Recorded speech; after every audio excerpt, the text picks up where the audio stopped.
Zonja dhe zotrinj, mirëmbrëma me Edvin Peqin për cilin tek ju edicionin qendror informativ. Mirëmbrëma shikues nderuar, me kolegen Nisida Tufa do ju njohim fillimisht me zhvillimet kryesore të ditës së sotme. Qytetarët, aktivistët dhe artistët të mbështetur nga opozita protestuan për 2 orë e 30 minuta në Tiranë kundër shëmbjes së teatrit me thirrjet poshtë diktatura. Ata thanë se teatri u shëm nga mafia, ndërsa kërkuan nga qytetarët mosbindje civile. Presidenti Ilir Meta bëri thirrje ndaj protestuesve për qetësi dhe që të shmangin provokimet. Ai tha se demokracia do të triumfojë, ndërsa u shpreh se mbështet publikisht një hetim ndërkombëtar për shembjen e teatrit.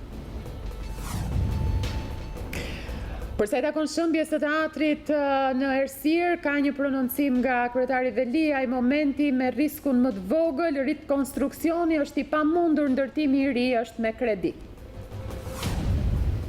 Komisioni Evropian ka ndjekur me shqetësim të thellë shembjen e teatrit dhe zhvillimet pas tij, në veçanti vren se u përdor forca.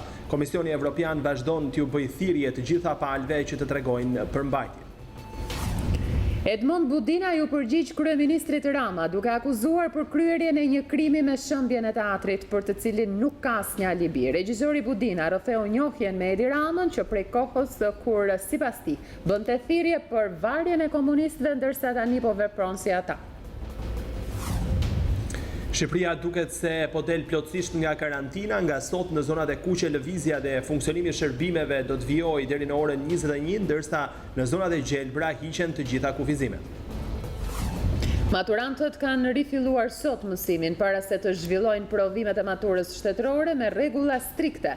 Maska, doreza, dezinfektim, matje temperature dhe mungesë përqafime shtetërinjve të përmalluar për njëri tjetrin.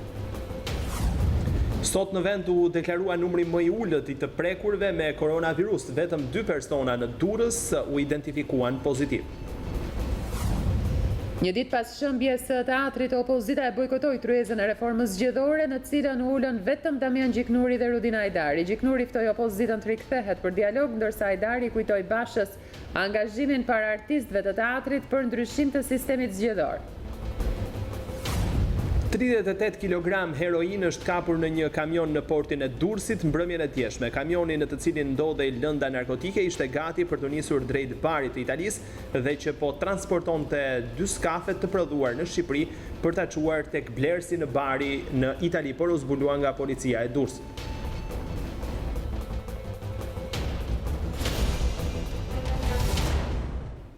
Do të vijojmë tani më gjerësisht. Për 2 orë e 30 minuta, artistët, qytetarët dhe opozita protestuan në Tiranë kundër shëmbjes së teatrit kombëtar ditën e djeshme.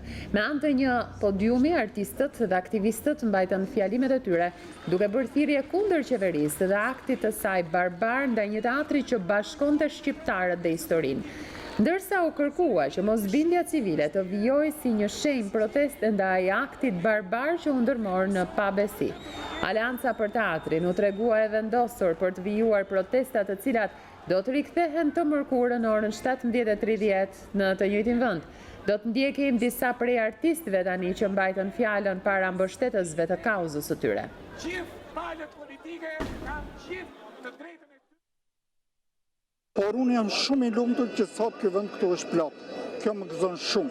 Shiko sa njerëz, kjo zhurmë, mua më kujton zhurmën e teatrit kombëtar, e sallës që hyn njerëz. Është kjo zhurmë, është shumë e bukur. Unë mendoj se është shumë për godina, jo teatri. Do zënë vend ato shpirtrat e atij teatri. Do zënë vend, do kunvullohen prapë në një vend. Dhe do në krijojnë mundësinë të komunikojnë me ta. Godina po është shumë. Na vran fizikisht, po jo shpirtërisht. Teatri çdo gjë. Është ëndër, është shpirt, është dashuri, është histori. Unë jam sot këtu për dhunën e ushtruar ndaj kolegëve të mi. Unë jam sot këtu për dhunën e ushtruar ndaj atij institucioni me të cilin unë jam rritur.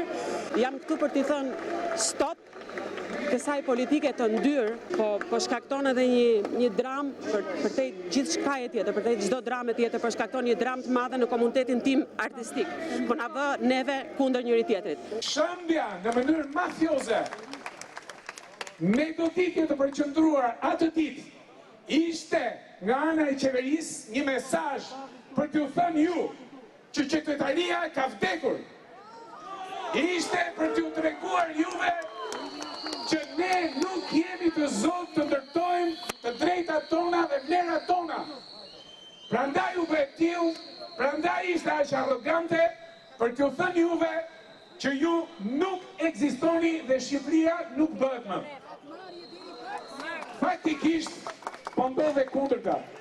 Ju jeni këtu, ata kujtuan se do shëmbrin godinën, me shëmbjen e godinës, kujtuan se do ta bënin në mënyrë fizike, por në fakt, ajo ndërtoi një simbolik edhe më të fuqishme se ç'ishte më parë dhe u kthye në bumerang për qeverinë shqiptare.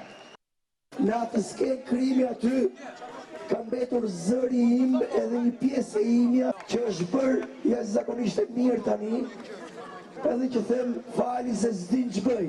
Jam i bindur që në atë skenë krimi aty janë dhe dy kufoma politike. Rama, Velia. Por më vjen keq që ato dy kufoma politike do të ndynë atë pjesë të mirë që është varrosur bashkë me ta aty. Me maska, erdhën dje në rreth orës 4 të mëngjesit, mbi 1500 policë, duke na kapur zvarr, duke na goditur, duke na dhuruar, duke na drejtuar armët aty në atë teatër. Kanë tentuar të na vrasin dhe jam dëshmitare në vetë parë se si kam qenë në Tarrac, kur kanë filluar padromat. Ne kemi qenë aty dhe nuk e kanë kontrolluar godinën, por kanë filluar padromat. Kanë hyrë brenda në godinë, kanë lënë të dalë kush të dalë dhe kanë filluar të godasin me padroma, duke na thënë, po të ishët brisni veten. Por shteti e ka për detyrë që të mbrojë jetën e qytetarit, edhe nëse qytetari do që të vrasë veten. Teatri nuk vdes! Shqipëria nuk e ul kokën!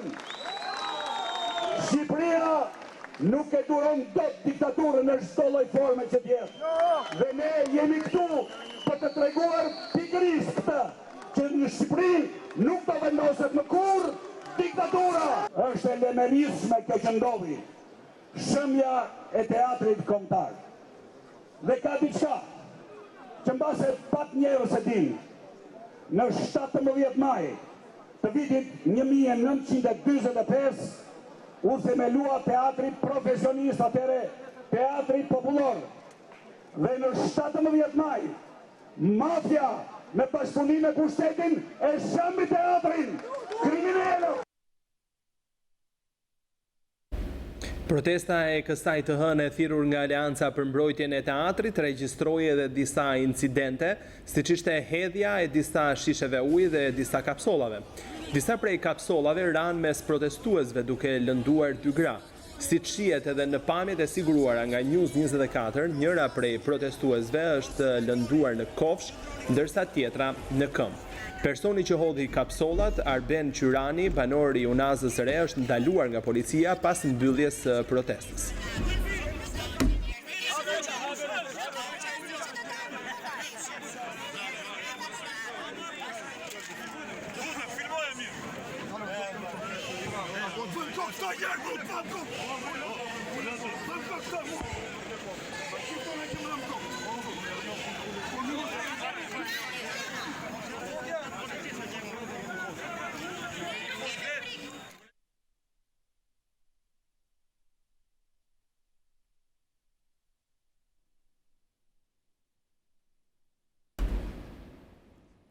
Presidenti i Republikës Ilir Metaj ka bërë thirrje qytetarëve sapo ka nisur protesta për teatrit të mos i përgjigjen dhunës me dhunë, por me besim tek demokracia dhe triumfi i saj mbi talibanizmin dhe oligarkin.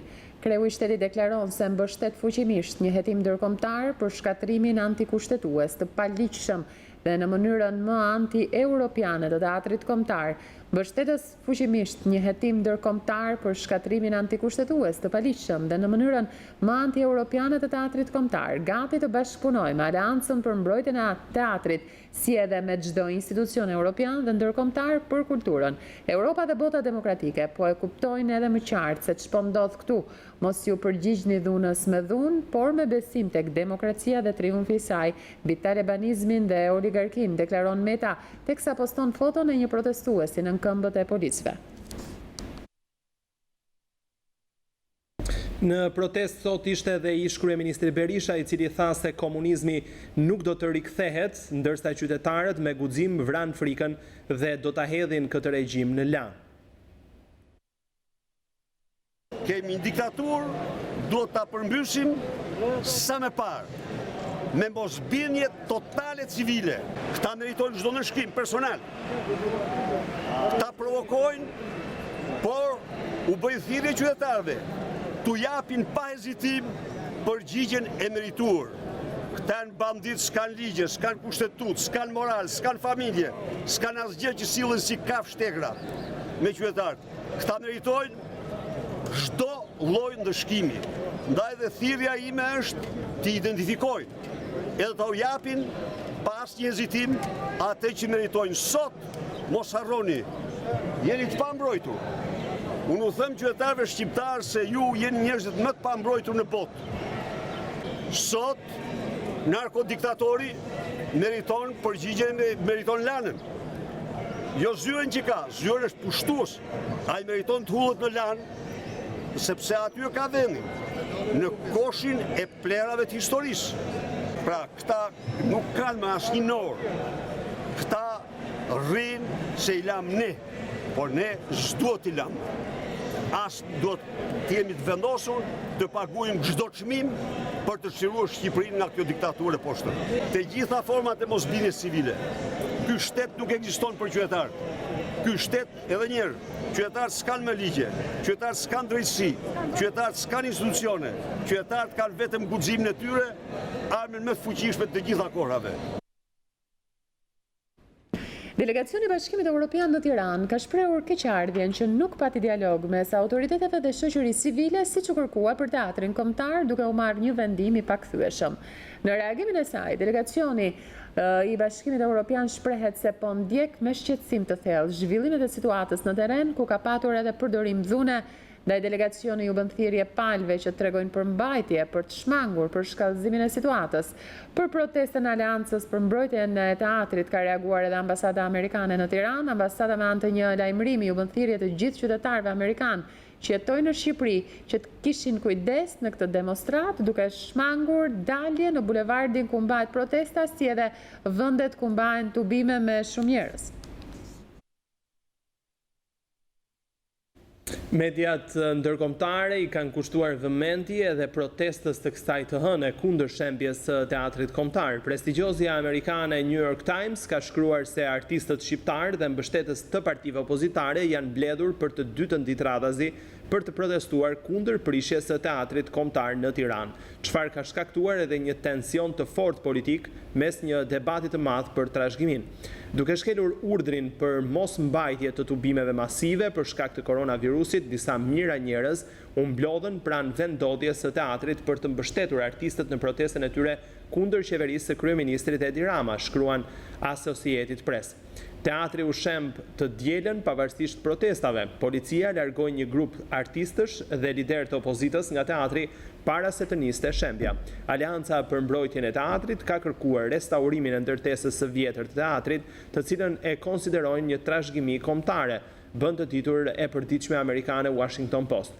Lideri i partisë kryesore opozitare, Partisë Demokratike, dënoi shembjen e teatrit dhe e cilësoi si krim makabër dhe dhunë flagrante ndaj kushtetutës dhe ligjit. Gjithashtu protestuesit u shprehen edhe kundër masave të marra në kuadër të koronavirusit, shton mëtej e përditshmja amerikane Washington Post.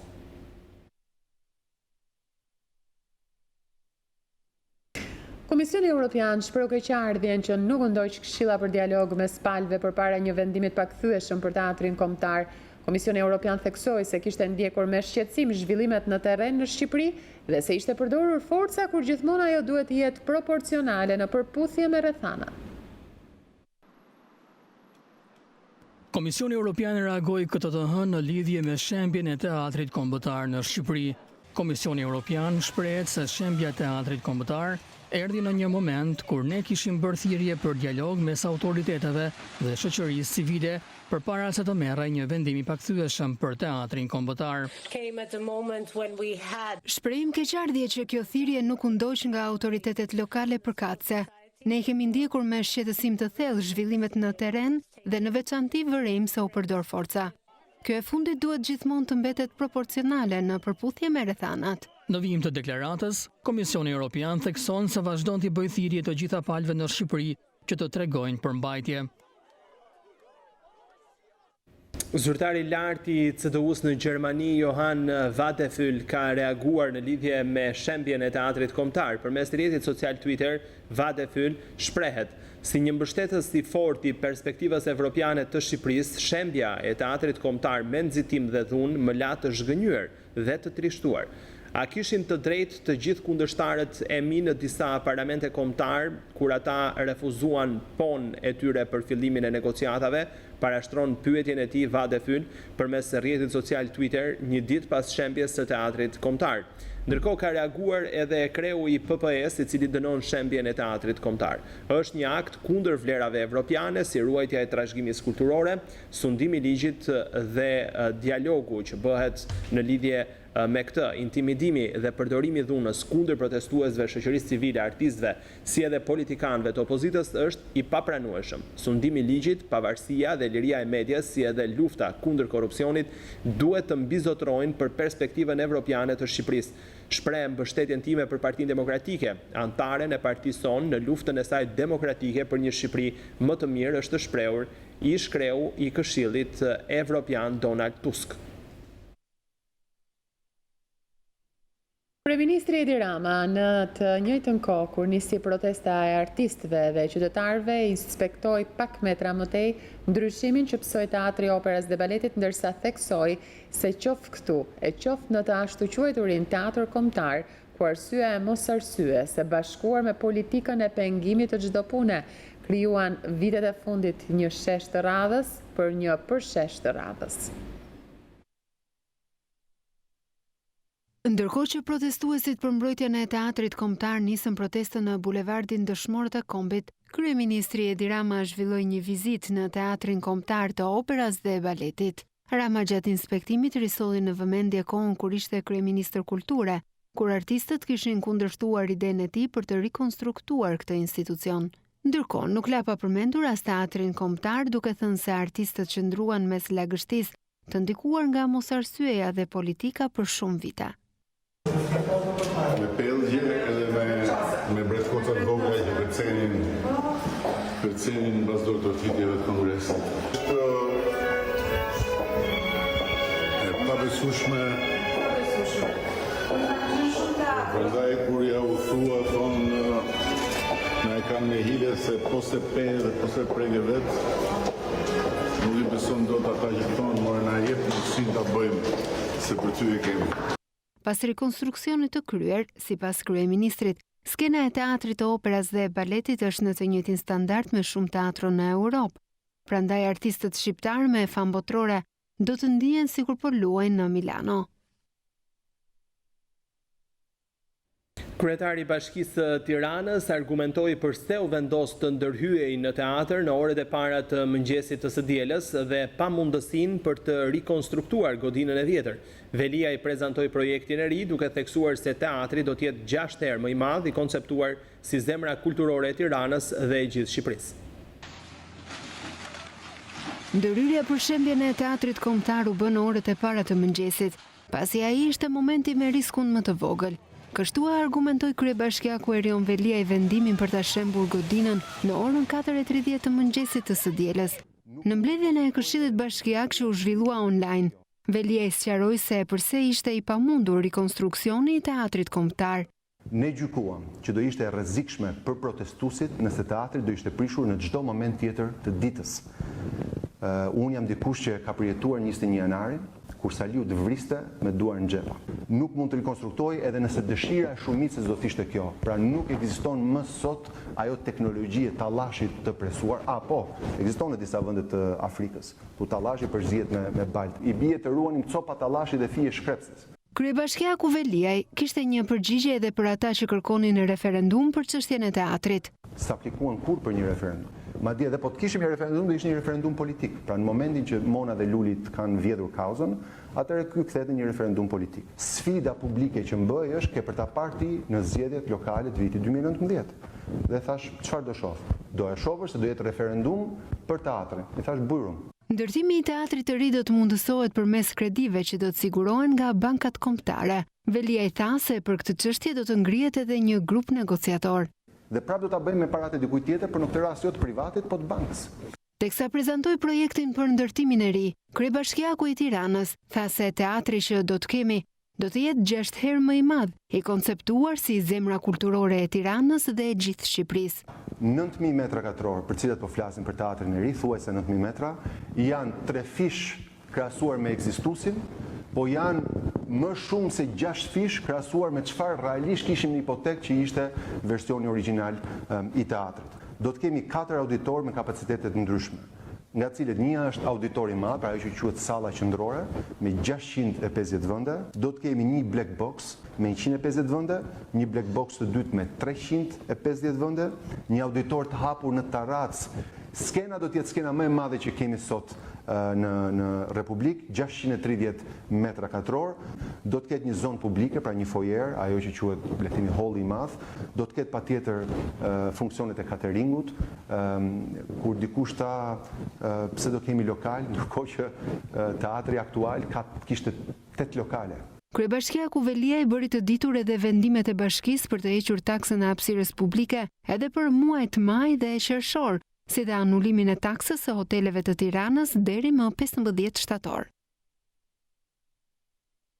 Në një intervistë në News24, regjizori Edmond Budina ju përgjigj kryeministrit Rama duke akuzuar për kryerjen e një krimi me shëmbjen e teatrit për cilin nuk ka asnjë alibi.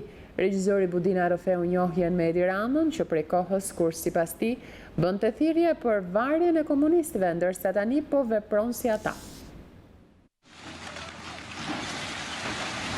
Rama shkatroi një teatr, e ktheu këtu në sken krimi dhe nuk ka asnjë alibi.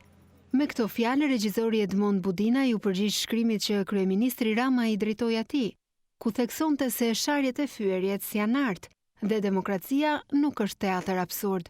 Në një intervistë në News24, regjizori Budina rrëfeu njohjen me Ramën që prej kohës kur sipas tij bënte thirrje për varjen e komunistëve, ndërsa tashmë po vepron si ata.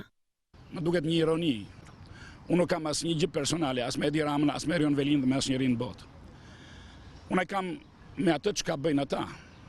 Domethënë, këtu kemi të bëjmë me faktin që partia për cilën ai flet është Partia Demokratike.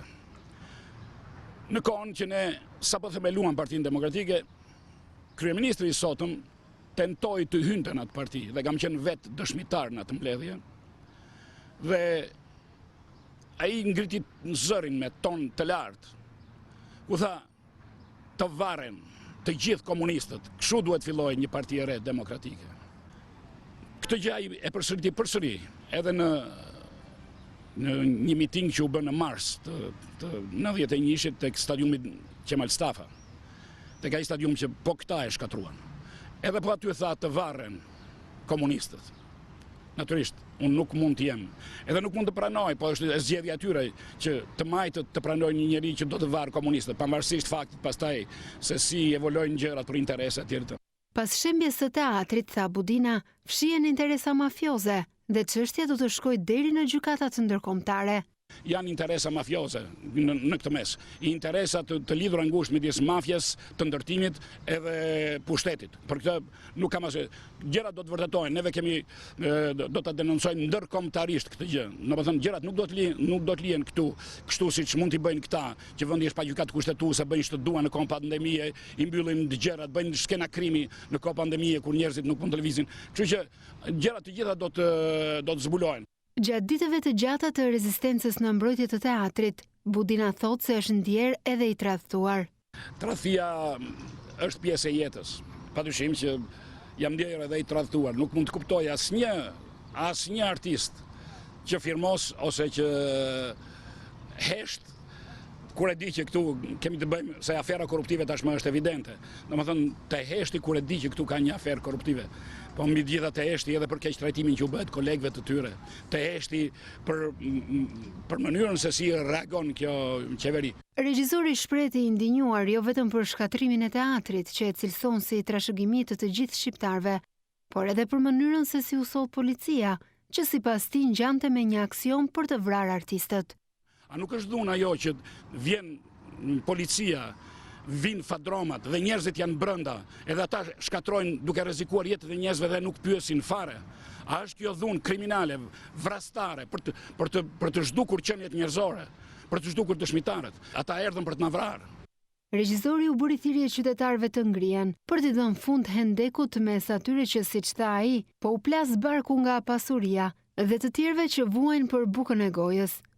Shikoni çfarë të merri si dëgjohet ajo, shikoni si përplaset mbi shpirtrat e sulpitarkës. Edhe të gjithë njerëzve që janë aty si përplasen, si i bien, si i gërmojnë, si i shqyejnë. A e kuptoni se ç'kan bërë me këtë. Prandaj ne jemi të revoltuar. Të gjithë qytetarët janë revoltuar, po jo vetëm për këtë.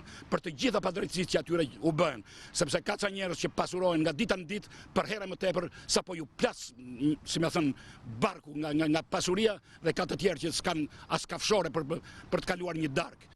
Budina insiston që godina e teatrit të rindërtohet ashtu siç ishte dhe tashmë do të vijojë të luftoj për këtë. Aktorët e teatrit Migjeni në Shkodër e cilësojnë turp shembjen e teatrit kombëtar. Ata zhvilluan një manifestim para teatrit Migjeni dhe më pas marshuan deri në qendër të qytetit në shenjë proteste për atë që e cilësojnë shkelje të drejtave. Një komb pa teatr është i destinuar me kënë një komb i shkelur. Kjo është revolta e aktorëve të teatrit Migjeni në Shkodër për shembjen e teatrit kombëtar, me pankarta në duar ku përcillin mesazhe plot dhimbje për shembjen e godinës së teatrit. Artistët protestuan në heshtje për disa minuta para teatrit Migjeni në Shkodër. Shkeljet të drejtave cilësojnë aktorët e Migjenit shembjen e teatrit, për ta ky është një turp historik dhe shkatrimi i memorisë së popullit. Na shkelën të drejtat për ditë.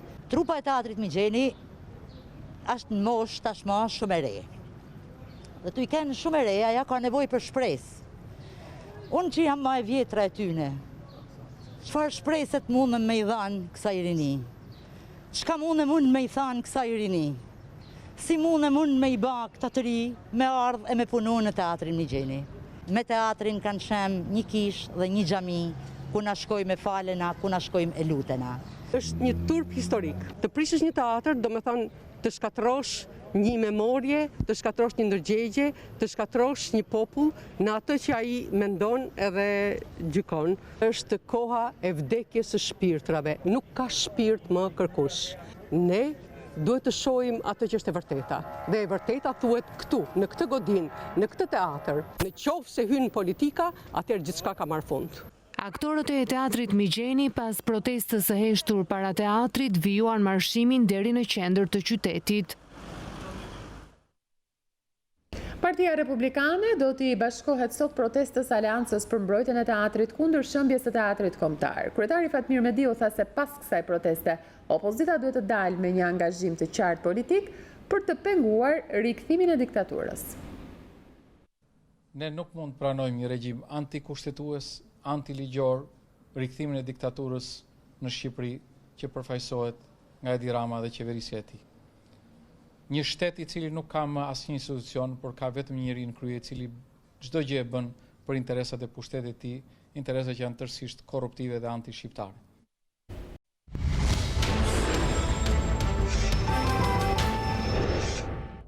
Do të vjojmë me të tjera informacione. Opozita e bashkuar bojkotoi mbledhjen e Këshillit Politik të Reformës Zgjedhore si shenjë proteste ndaj shembjes së teatrit kombëtar. Një vendim që për socialistin Damian Gjiknuri është ngjarje fatkeqe për ecurinë e reformës, ndërkohë që Rudina Hajdari i kujtoi kreut të Partisë Demokratike Basha një marrëveshje me artistët për ndryshim të sistemit zgjedhor.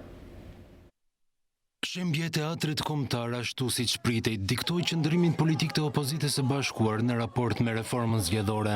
Përfaqësuesit e Partisë Demokratike dhe Lëvizjes Socialiste për Integrim, Ord Bylykbashi dhe Petrit Vasili, nuk morën pjesë në mbledhjen e Këshillit Politik, si shenjë refuzimi dhe mospajtimi për shembjen e teatrit kombëtar. Në orën 11 të paraditës së kësaj të hënë në Pallatin e Kongreseve shkuan vetëm Damjan Gjiknuri dhe Rudina Hajdari. Mungesën e opozitës, socialisti Gjiknuri e vlerësoi si ngjarje fatkeqe për ecurinë e reformës zgjedhore. Ai ftoi opozitën të rikthehet për të vijuar dialogun. Pavarësisht ngjarjeve që zhvillohen dhe mbështetjeve të kazove të caktuara që një parti politike zgjedh, mendoj që progresi i reformës zgjedhore është shumë i rëndësishëm edhe për kapitalizimin politik të çdo lloji kauze. Kështu që mendoj është në interesin e gjitha palëve që procesi i reformës zgjedhore të përfundojë brenda majit. Fatkeqësisht ky proces u ndërprer për arsye të pandemisë, tashi unë nuk shoh një arsye serioze për të ndërprerë sepse është një proces neutral politik dhe nuk ka të bëjë as me qeverinë, as me opozitën, ka të bëjë me rregullat e lojës ku në fundit dhe opozita dhe majoranca do të testohen përpara qytetarëve. Rudina Hajdari kujtoi kreut të Partisë Demokratike Lulzim Basha një marrëveshje me artistat dhe angazhimin për ndryshimin e rregullave të lojës në zgjedhje, një premtim që sipas saj duhet mbajtur. Dhe në këtë marrëveshje ka thënë që angazhohet plotësisht për reformimin e sistemit zgjedhor. Prandaj, teatri ushqëm të dashur qytetar, Partia Demokratike le ta çojë një premtim të paktën deri në fund, ta çojë një të vetme dhe të vi këtu në të tryezë dhe të luftojmë së bashku për ndryshimin e sistemit zgjedhor. Prandaj kjo është thirrja ime, ta marrim seriozisht të punë dhe mos të rrim kot në përsheshe dhe t'i bëjmë premtime qytetarëve dhe t'ia mbajmë premtimin qytetarëve. Teatri ushqëm, çfarë do bëjmë tani? Hajde pra, ulemi këtu. Zhvillimit e fundit çojnë drejt një qorsokaku e ecurinë e reformës zgjedhore, e cila mbetet një ndër kushtet kryesore për procesin e integrimit evropian të vendit. Këshilli politik do duhet të diskutonte mbi financimin e partive politike në zgjedhje, për të cilin Këshilli i Europës ka përcjellë rekomandimet përkatëse.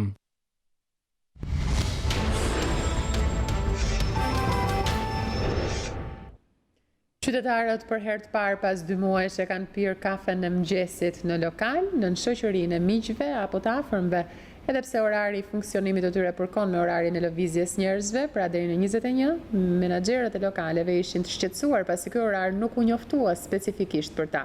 Lokalet e hapura ishin kujdesur për masat anti-Covid. Pasi mbyllje 2 mujore kur u detyruan të pinë kafe turke në shtëpi ose ekspresin nga makinetat në rrugë, sot kryeqytetasit kanë mbushur lokalet për të gjerbur kafen në një atmosferë normaliteti aq të munguar në këtë pandemi botërore.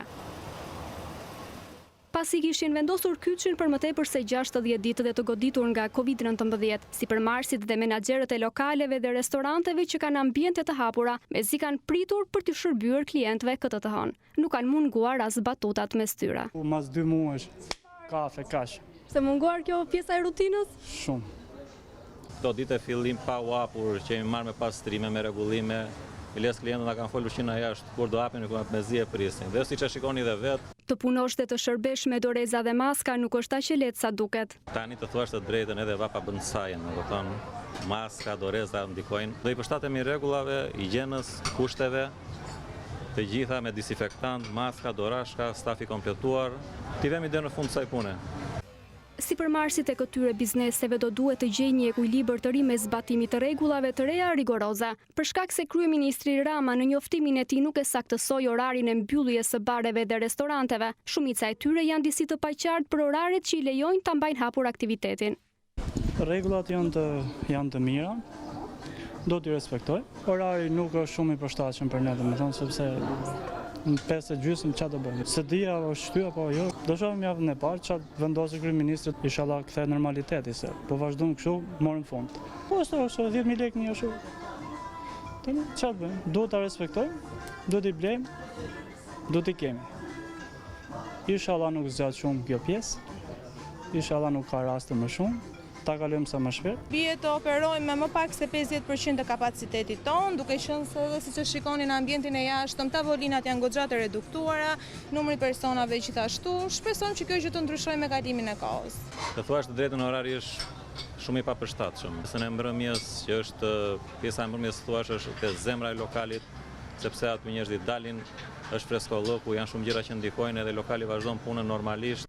News24 mëson nga burime pranë Komitetit Teknik të Ekspertëve se të gjitha baret, lokalet dhe restorantet do të jenë të hapura për klientët deri kur të përfundojë orari lëvizjes së tyre, pra deri në orën 21. Lista i gjatë e detyrimeve që imponohen nga protokolli kundër Covid-19 i ka bërë disi skeptik për kostot e shtuara, ndërsa klientët duket se ende do duhet të mësohen me këtë normalitet të ri. Tani janë pak sa të komplikuara se edhe klientët vetë nuk janë mësuar me këtë lloj jete, me këtë lloj distancimi, me tavolina të ndarë, do me thënë me 4 karige ku ulen 2 persona, largësia midis njëri tjetrit dhe shumë gjëra, po që për të zbatuar është disi e vështirë, po së prapë ja dalim duke u munduar, do me thënë me klientin, të sillemi sa më mirë, ti respektojmë rregullat ashtu siç duhet, ashtu siç janë vënë. Kafenet dhe restorantet janë bizneset më popullore në vend dhe bllokimi disa mujor ju ka shkaktuar atyre humbje të mëdha. Ndërsa ka ndryshuar rutinën e përditshme të shqiptarëve të cilët nuk mund ta kuptojnë jetën pa të paktën një kafe në ditë, në lokal, në shoqërinë e miqve dhe pa distancë. Në rresht për një dhe në distancë me maska dhe doreza, maturantët në mbar vendin u rikthyen në bankat e shkollave për të nisur konsultimet për provimet e maturës. Në gjimnazin Ismail Qemali, gjithsecilit ju matej temperatura, ndërsa stafi u kujdes që të mos kishte grumbullime. Maturantët, edhe pse të përmalluar, nuk u përqafuan dot me njëri tjetrin, por thonë se rikthimi në shkollë ishte domosdoshmëri. Va pak distancimi këtu. Doreza, djali, doreza. Me këto udhëzime dhe nën masa të forta sigurie e higjiene, maturantët e Ismail Qemalit në Tiranë janë rikthyer mëngjesin e së hënës në bankat e shkollës, ashtu si 31.000 moshatarët e tyre në mbar vendin. Pas mbylljes së shkollave për shkak të Covid-19, dyert e 500 gjimnazeve në Shqipëri u hapën pas më shumë se 12 javëve pezullim të procesit mësimor. Edhe pse të përmalluar për shokët pohojnë se nuk i kanë dhënë përqafime njëri tjetrit. Si të duket rikthimi në shkollë me këto rregullat e reja? Mirë dhe mendoj që janë rregullat që duhen. Ke përqafuar sot shokët e tu? Asnjë. Pse? Sepse duhet të ruajmë distancën sociale. News24 pa nga afër se si maturantët rreshtoheshin në distancë nga njëri tjetri të pajisur me maska e doreza, qoftë personale apo të dhëna nga stafi i shkollës. Më pas në hyrje u matej temperatura nga një mjeke dhe dezinfektonin këpucët. Duke e konsideruar të vështirë periudhën që kaluan duke mësuar online, maturantët e kishin domosdoshmëri rikthimin në bankat e shkollës, edhe pse pikasë mes tyre të friksuar. Të gjithë vlerësojnë marrjen e masave nga ana e drejtorisë së shkollës. Pak e pazakon, patjetër, duken që si pak e frikshme, por duke që se dhe gjendja po kalon avash dhe ne do të jemi akoma më të kujdesshëm, por shumë periudhë vështirë, sepse duhet vim në shkollë në këtë kohë pandemie dhe duhet marrim këto masa të rrezikshme. Janë shumë masa të mira sepse ruajmë shëndetin tonë. Është pak e vështirë pasi mund të marrim virusin në këtë kohë dhe është rrezikshme, është dhe disi e rrezikshme. Ti vetë ishe dakord që të riksesha në shkollë për konsultimet? Ishim. Paktën këto 3 javë besoj se do jenë të mirën tonë dhe do na ndihmojnë. Deri në datën 5 qershor ata do të konsultohen me mësuesit dhe do të bëjnë përsëritjen e 4 lëndëve që do të japin provi matura, duke filluar nga data 8 deri në datën 18 qershor. Asnjë nga maturantët e pyetur nuk ishte skeptik për kohën që ka në dispozicion për t'u përgatitur. Mendon se janë mjaftueshëm këto javë deri në datën 5 qershor për të kryer përsëritjet, për të kryer edhe konsultimet me mësuesit përkatës? Ndihmën e mësuesve besoj se po, do ja dalim. Mjaft mirë, duke qenë se duhet të rinisim edhe provimet, të jemi përgatitur, duke qenë se kemi pasur edhe kohë mjaftueshëm për mendimin tim dhe në shtëpi. Dhe me masat që kanë vënë, besoj se do jemi në rregull. Ju kanë qenë pak vështira, por që mendoj që do t'i rikuperojmë. Sa nxënës do t'jeni në klasë? 10 veta. Do kryejmë konsultime 4 orë nga 1 orë për secilën lëndë përkatëse të provimit, në mënyrë që të rikuperojmë kohën e humbur. Në klasë ishte vendosur një nxënës për çdo bankë dhe në çdo klasë nuk mund të qëndrojnë më shumë se 15 persona, ndërsa në çdo shkollë ishte vendosur sinjalistika e brendshme dhe jashtme për orientimin e maturantëve. Në mure dukeshin posterat e vendosur për të respektuar rregullat anti-Covid. Në 24 orët e fundit është shënuar numri më i ulët i rasteve pozitive të konfirmuara me koronavirus që nga fillimi i epidemisë. Vetëm 2 persona kanë rezultuar pozitiv në Durrës nga 168 teste të kryera. Në spital janë të shtruar vetëm 15 pacient, 3 prej të cilëve në terapi intensive. Në 24 orët e fundit të shënuar numri më i ulët i rasteve pozitiv të konfirmuara me koronavirus që nga fillimi i epidemisë. Nga 168 raste të testuara në Institutin e Shëndetit Publik, vetëm 2 raste kanë rezultuar pozitiv, duke e quar në 948 numrin total të prekurve në vend. Në vend vazhdon prezenca e rasteve sporadike, prezenca e vatrave dhe nuk vërehet qarkullim i dendur në popullat. Janë testuar 168 qytetarë në 24 orëshin e fundit dhe prej tyre kanë rezultuar pozitiv vetëm 2 raste. Janë përkatësisht për qarkun e Durrësit. Të shëruar janë 12 qytetarë. Rastet e reja janë kontakte të rasteve tashmë të konfirmuara pozitiv dhe hetimi epidemiologjik po vazhdon në teren. Në vendin tonë aktualisht janë 190 persona aktiv me COVID-19, kryesisht në Tiranë, Durrës, Krujë dhe Shkodër. Ministria e Shëndetësisë bën të ditur se gjendja në spitale paraqitet e qëndrueshme. Vetëm 15 pacient janë të shtruar, 3 prej të cilëve në terapi intensive. Deri tani janë kryer 12.500 testime dhe janë konfirmuar pozitiv me COVID-19 928 qytetarë. Prej tyre, rreth 77% janë të shëruar. Në kushtet e lehtësimit të masave, Ministria e Shëndetësisë apelon qytetarët të tregojnë të përgjegjshëm, të respektojnë distancimin fizik, të ruajnë higjienën personale dhe të shmangin vizitat tek të afërmit, ndërsa bizneset të zbatojnë protokolle strikte. 2 pacientë të trajtuar për një periudhë të gjatë në spitalin COVID-1 kanë ndruar jetë një javë pas të ishin transferuar në reanimacionin qendror në qendrën spitalore universitare Nën Tereza. 2 pacientët, njëri punonjës policie 49 vjeç dhe tjetra, një e moshuar rreth 80 vjeç, ishin në gjendje të intubuar kur u transferuan nga njëri spital në tjetrin me argumentin se tamponi kishte rezultuar negativ. Vetë ministria i ka mbajtur të fshehta këto 2 raste, duke deklaruar se nuk ka vdekje të reja nga COVID-19. Një 49 vjeçar me profesion punonjës policie në drejtorinë rajonale Tiranë ka ndëruar jetë një javë pasi ishte transferuar nga spitali COVID-1 në reanimacionin qendror në QSUT. Burimet të sigurta për News24 thonë se i sëmuri është trajtuar për afër 10 ditë në terapinë intensive në shërbimin infektiv të kthyer në COVID-1, ku gjendja tejet e rënduar dhe insuficienca e theksuar në frymarrje i detyroi mjekët të lidhnin me aparaturën e respiratorit duke e intubuar. Pikërisht në momentin më delikat, 49 vjeçarit i është kryer tamponi nazofagial nga ISHP-ja, pas të cilit ka rezultuar negativ. I sëmuri më pas është transferuar në reanimacionin qendror në QSUT në gjendje të intubuar, në një kohë që shëndeti i tij rënduar ishte pasojë e pneumonisë bilaterale shkaktuar nga COVID-19 dhe minimalisht do të duhej të vijonte trajtimin në spitalin më të specializuar në vend, sanatorium, që për 44 ditë ka shërbyer si COVID-2. Për lajmin ka reaguar Ministria e Shëndetësisë, e cila tha se nuk ka asnjë të vdekur me COVID, por në fakt rezulton se ngjarja është mbajtur e fshehtë dhe Ministria nuk ka dhënë asnjë informacion në përditësimet e publikuara çdo 24 orë.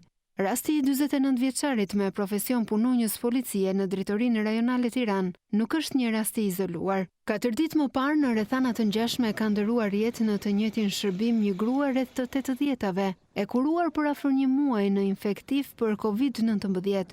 Edhe në këtë rast, pacientja me inicialet JT me origjinë nga Kuksi dhe banim në Tiranë ka qenë në gjendje tepër kritike e intubuar me frymarrje artificiale mbi 80% të kapacitetit të respiratorit, por kjo se ka ndaluar Ministrinë e Shëndetësisë ta transferojë pacienten në koma të induktuar në reanimacionin qendror, ku trajtohen patologji kryesisht ato kardiake dhe jo në spitalin COVID-2 i specializuar për sëmundje pulmonare. Ndërkohë, Ministria e Shëndetësisë ka aplikuar gjatë situatës COVID një standard të dyfisht. Deputeti i sëmur dhe disa raste të tjera vijuan trajtimin në terapi intensive në COVID-2, edhe pas disa javësh të negativizuar. 2 jetët e humbura të trajtuara gjatë për COVID-19 në infektiv nuk llogariten nga Ministria e Shëndetësisë në bilancin e betejës me virusin, me sa duket një përçapje e qeverisë për të ulur fiktivisht shifrën e jetëve të humbura, në mënyrë që Shqipëria të jetë në krye të listës së vendeve me më pak fatalitete në raport me numrin e popullsisë.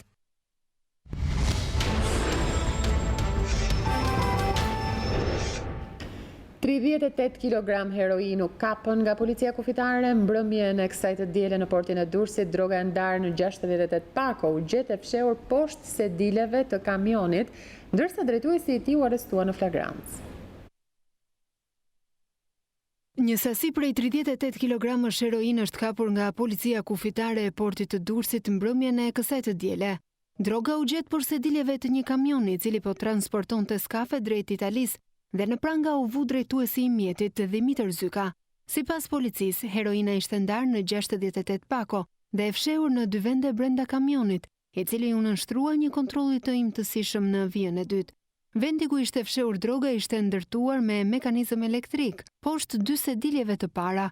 Materialet për 49 vjeçarin nga Tirana ju referuan prokurorisë së rrethit gjyqësor Durrës për veprën penale trafikimi i narkotikëve në bashkëpunim. Ndërkohë mendohet se ai është pjesë e të njëjtit grup që ka trafikuar në muajin prill të këtij viti sasin prej 20 kg heroin, po nga porti i Durrësit, por që u kap në Itali. Hetuesit po marrin në pyetje 49 vjeçarin për të zbuluar se ku e kishte marrë lëndë narkotike, si dhe ku ishte destinacioni final në Itali. 11.000 fara kanabis sativa të ardhura me post nga Spanja janë sekuestruar nga policia e shtetit. Pakoja e dyshimit u zbulua në 14 maj dhe u bë dorëzimi kontrolluar i saj 2 ditë më vonë në Vlorë, ku vu në pranga 30 vjeçari Olsi Çaushaj. Policia e shtetit ka mundur që të zbulojë një mënyrë të pazakontë nga ku vijnë farat e kanabisit në Shqipëri. Gjithçka ka nisur në datën 14 maj, kur nga Spanja ka mbërritur një pako e dyshimt.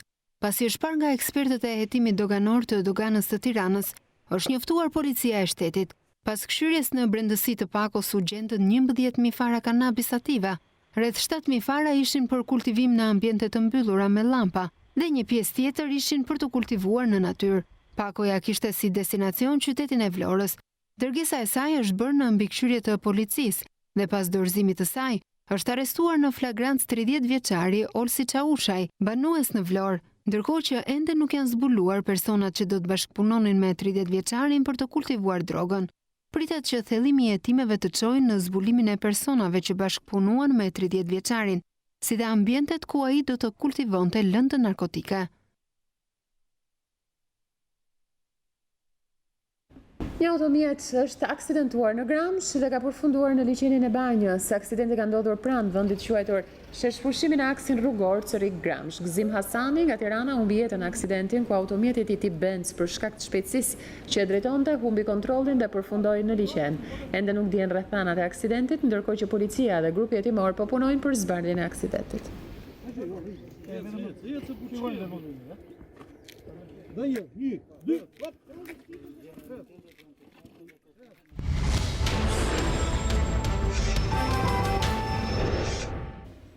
Futbolli në Shqipëri po rikthehet drejt normalitetit, teksa këtë të hënë ekipet e Superligës kanë rifilluar stërvitjet në grup duke respektuar të gjithë rregullat e vendosura në protokollin sanitar. Ekipet e Superligës kanë zbritur më në fund në fush, ku nga kjo hënë ka mundësi të zhvillojnë stërvitjet në grup. Në bazë të një protokolli sanitar strikt, i miratuar nga Komiteti Teknik e Ekspertëve, ekipet kanë nisur punën për të qenë gati për rifillimin e sezonit. Nga dezinfiktimi i ambienteve dhe terreneve sportive dhe deri te kontrolli përpara zhvillimit të seancave stërvitore, ekipet e Superligës duken gati për një futboll ndryshe, me rregulla të reja si pasojë e emergjencës nga Covid-19. Ekipet kanë krijuar kushtet e duhura higjieno-sanitare dhe hapësirat e nevojshme për të respektuar sa më shumë distancimin fizik, aq sa e lejon ky sport të jetë mundur. Nisjen e aktivitetit sportive ka përshëndetur dhe presidenti i FSHF-s Armand Duka. Numri 1 i futbollit në vend kërkon që masat të respektohen me rigorozitet, në mënyrë që gjithçka të shkojë mirë. Sot, pas një periudhe relativisht të gjatë ndërprerje për shkak të pandemisë, të gjithë do të kenë mundësinë të kthehen në fushat e stërvitjes. Kjo është një ngjarje e shënuar, sepse nis rrugën për rifillimin e sezonit futbollistik të ndërprerë nga masat për luftën ndaj Covid-19. Dua t'ju kujtoj edhe një herë që të jeni sa më të kujdesshëm dhe zbatoni rregullat e distancimit social dhe protokollet në lidhje me zhvillimin e stërvitjeve në këto kushte. Jam i bindur që ju dhe stafet tuaja do të tregoni të kujdesshëm në këtë drejtim, në mënyrë që gjithçka të shkojë sa më mirë. Lexohet ndër të tjerë në mesazhin e presidentit të FSHF-s. Ndoqët edicionin qendror informativ në News 24.